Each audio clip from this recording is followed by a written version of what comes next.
Steve Post from Motor Racing Network here at Racing Electronics at the PRI Show, and I love all forms of racing, but over the last 3 or 4 years, I have just become a fanboy of dirt late model racing and love it, and I am joined by a Hall of Famer. Billy Moyer Jr. joins us, Mr. Smooth. Those of you in the dirt late model in the world know him. Billy, how are you? Good, doing good. How are you? I am well. A lot of experience, a lot of seat time, and a lot of PRI shows up here. What's the PRI show like for a guy like you that's raced for so many years? Well, it's just cool to come here and thank all the people that's helped me through my career, and it's still helping me now today on so many people through here that such as springs and fuel and shocks and on and on and on. Like every part on the car, people's helped me at one time or another, and just to come through here and thank them for what they've done and tell them about our new upcoming year and try to get some help if we can for the upcoming year on things to hopefully have a good year.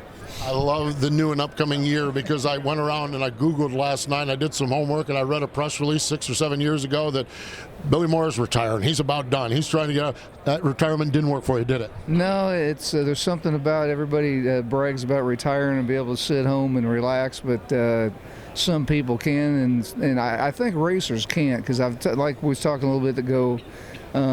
Once this gets in your blood, it's hard to get it out, and it's your so to speak family of everybody and I enjoy working on the cars, and to get away from it and have everything gone in my shop sitting there empty, I didn't like it. So here we go again, and we're not going to race 100 times a year, but half of that probably, and maybe a little bit more than that even. I don't know, Keith's all pumped up.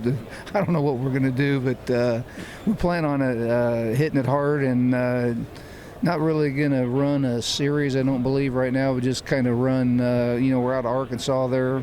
So within a 6-hour window would be nice to be able to race every weekend, but I'm sure there's going to be a lot of times we're farther away than 6 hours. No doubt. That's kind of the nature of the dirt late model. The dirt late model world is absolutely incredible. I spent a lot more time in the sprint car world, and I spent time in the asphalt world, and everyone is envious of the dirt late model world because the dueling national tours, the regional tours, the big marquee events. You're a 6-time winner of the World 100 for Pete's sake, and it's really a neat time in dirt late model racing because there are a lot of different options and opportunities to go try to make some money and win some races. Yeah, for sure. There is. There's with all the different sanctioning bodies out there in today's world of dirt late model racing, there's just so many options you can go to, and the money's up from what it used to be. They're putting more in it. It seems like every year. On points wise and the purses even. And that's super nice for sure for the owner driver part of it. But at the same time, all the parts are getting higher too. So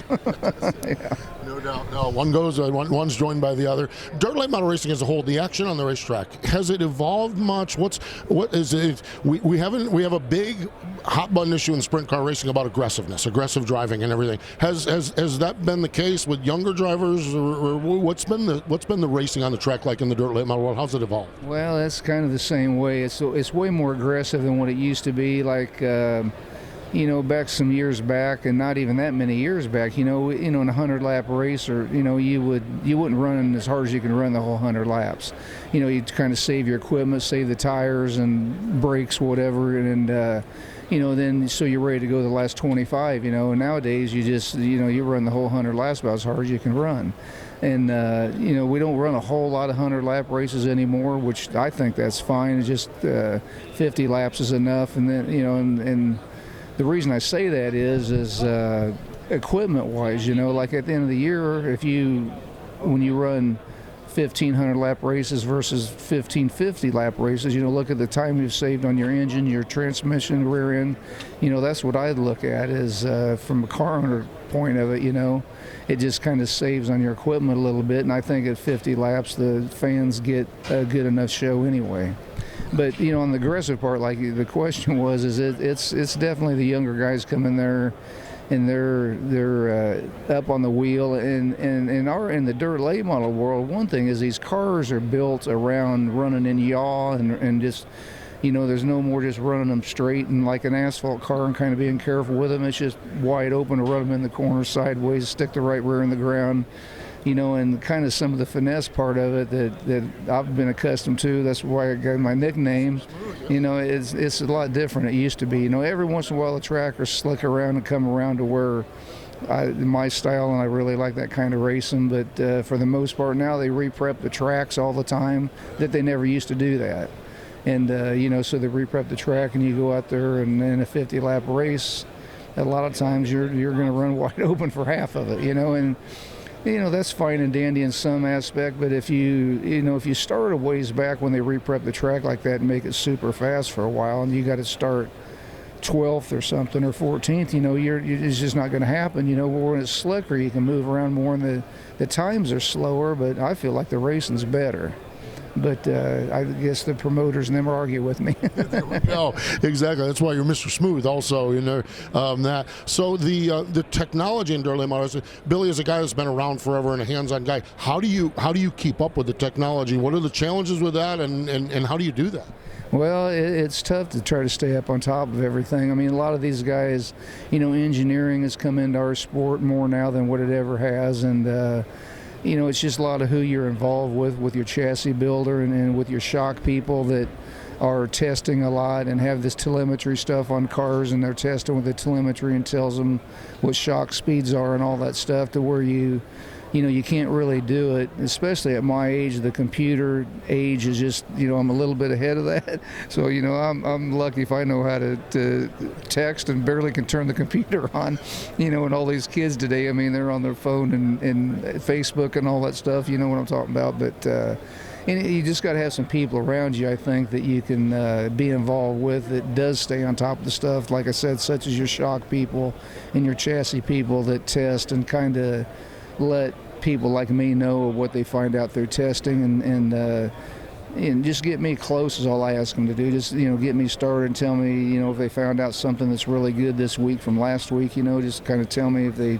found this combination works, and then I feel like I got a good enough feel in the car to if they just get me close, I can dial it in from that point. That's the seat of the pants and the engineering. They're both where they come together is where you have success. That's for sure. 853 wins. I'm not even just go with the win. Is there a portion of your career that stands out and says, man, that was the year, that was the time, that was the month? What stands out to you in this just Hall of Fame career? I think in 2010, my memory, I remember what shocks and stuff I ran at Eldora when I won the World 100, 10 years ago or something. But as far as the races go, a lot of times I don't remember that stuff. But 2010 probably, when I think we won all three of the Knoxville races that year, and I think we won the World 100, maybe the Dream both that year. We had a heck of a year in 2010, and had this old magic car that kind of just got the job done, and I kept that for a long time. Then finally it was sitting there in the shop, and I thought, I'd rather have the money to be able to put back into racing as to look at this car every day. So I sold it. Sometimes I wish I wouldn't have, because it's kind of a special car, but I kind of still know where it is. I might have to grab it back someday. But grab it back and restore it. You've talked a little bit and alluded a little bit, but let's talk about your new team owners and how did this come about? And you talk about moving your shop is back alive again and everything like that.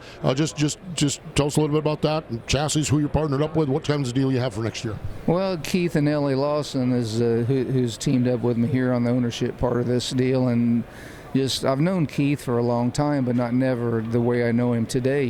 Just the more we're around each other, the more we get to know each other, and he's been, he's from Arkansas and watched me race forever, and he's raced himself and owned and sponsored cars for a long, long time, and I raced the Topless in Lander's car. Lance Lander's one of his backup cars, the Topless 100 this year, and we started out really good and had a good car and run some good laps. Our end result wasn't like what we wanted it to be, but anyway, one thing led to another. That race got over with, and then like the next day, I think I got to talking to some people about that.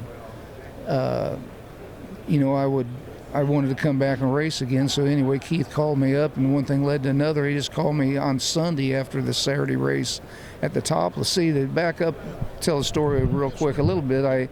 So back this summer, I don't even know what month it was, maybe July sometime, at Deer Creek, I was running a World Outlaw race there and got upside down real violently. I saw the YouTube on that when I was Googling. Yeah, and I don't want to do that no more at my age. But anyway, everything held up well, and it hurt my ribs and my ankle a little bit, and they're bounced around on the pedals and stuff. But for the most part, I was okay. And but I had to take with my rib problem and just other general little issues.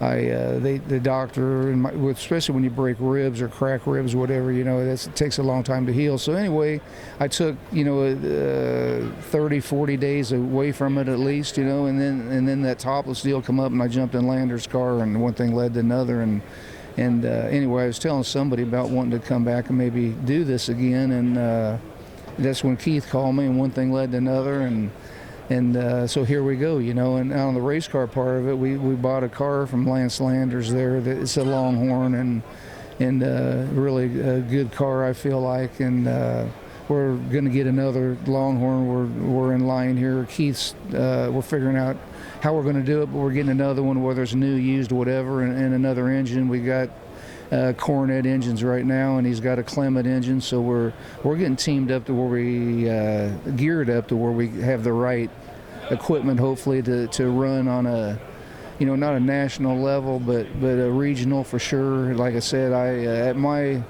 if I ask him, he'd probably want to jump in and go run the World Outlaws or something, for the championship, starting here in January. But with my age and the birthdays that I've had, I just don't think I want to chase that point thing all around the world anymore, So I do enjoy doing it, and he's helped me with top-notch equipment, hopefully, or not hopefully. We got the top-notch equipment if we can get everything put together like we're wanting to, and it's just a kind of a long, like he's getting a trailer built and an apparel trailer built to where they're going to hit the apparel world pretty hard.